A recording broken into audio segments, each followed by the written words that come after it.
الحياة عبارة عن رحلة قصيرة بتنتهي بموت الإنسان، ما بيفضلش غير العمل الصالح والسيرة الطيبة. محمد خسارة كبيرة، الله يرحمه، الله يصبرنا جميعا لكل شؤون زملائه، يعني يشتغل للناس أكثر ما يشتغل لذاته. رسالة أخيرة لضعاف النفوس اللي بيهاجموا الفنان محمد قنوع: واتقوا يوما ترجعون فيه إلى الله. وفاة أو شخصية فنية مشهورة بشكل مفاجئ وبظروف غامضة، وسوف يصدم هذا الخبر الأوساط الفنية. وتقول اللي هي تنبأت بوفاة الفنان الراحل محمد قنوع. مكملين مع حضراتكم في تغطية خبر وفاة الفنان السوري محمد قنوع بعد وفاته عن عمر يناهز 49 سنة. وكنا اتكلمنا مع حضراتكم في الحلقة اللي فاتت عن كواليس الوفاة، وقلنا لحضراتكم ان الخبر ده نزل على كل جمهور محمد قنوع كالصاعقة. النهاردة هنعرض على حضراتكم مقتطفات حصرية من جنازة الفنان الراحل محمد قنوع. مش بس كده، هنرد على كل رواد مواقع التواصل الاجتماعي اللي طالعين يفتحوا النار على محمد قنوع وهو في دار الحق واحنا في دار الباطل. وهنعرض كمان على حضراتكم في حلقة النهاردة تصريحات عالمة الفلك اللي تنبأت بوفاة الفنان محمد قنوع قبل شهر فات. السؤال اللي بيطرح نفسه على الساحة: هل نفوس الناس يا جماعة اتغيرت؟ هل وصل بالناس الأمر إنهم يشمتوا في الموت وفنان محترم زي الفنان محمد قنوع؟ علشان ما اطولش على حضراتكم، يلا بينا نصلي على النبي عليه أفضل الصلاة والسلام، ويلا بينا نبدأ الكلام. طبعا كلنا تابعنا خبر وفاة الفنان السوري الراحل محمد قنوع، وكنا اتكلمنا مع حضراتكم في الحلقة اللي فاتت عن أسباب الوفاة. النهاردة كانت مراسم جنازة الفنان الراحل محمد قنوع، والملفت للنظر يا جماعة هو علامات الحزن اللي كانت ظاهرة على بنته، وكان في كتير من نجوم الفن مشاركين في العزاء ده.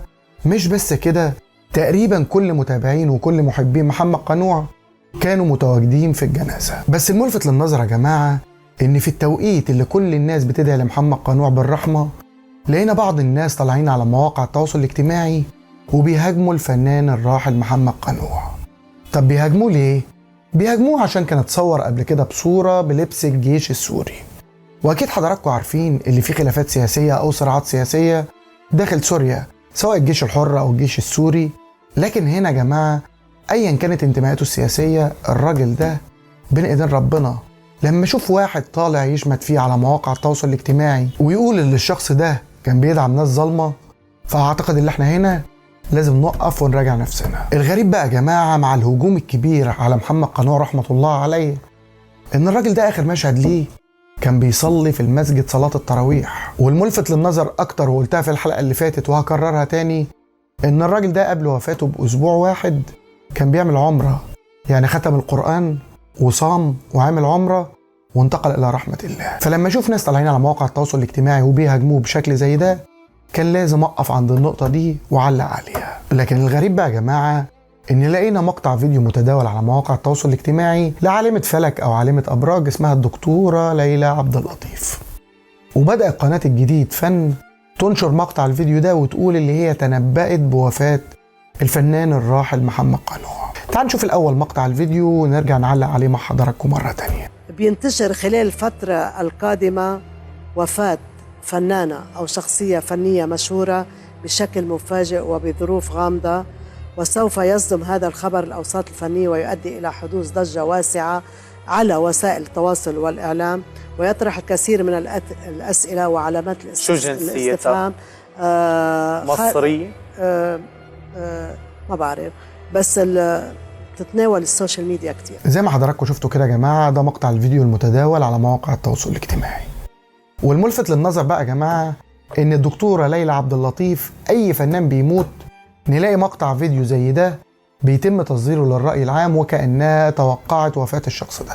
لكن لو جينا بصينا يا جماعة على تصريحاتها، هي تصريحات عامة، يعني هي ولا عالمة فلك ولا بتتنبأ ولا الكلام اللي حضراتكم بتسمعوه ده، مجرد مصادفات. يعني مثلا بتقول السنة الجاية ممثل سوري هيموت، السنة الجاية ممثل مصري هيموت. وانا عن نفسي يا جماعة ما بعتقدش في الكلام ده، كل اللي بيحصل قدام حضراتكم ده مجرد مصادفة. لكن اعتقد ان الدكتورة ليلى عبد اللطيف بتطلع في البرامج التلفزيونية اللي من النوع ده عشان الترند، عشان تتشاف، عشان يبقى ليها جماهيرية.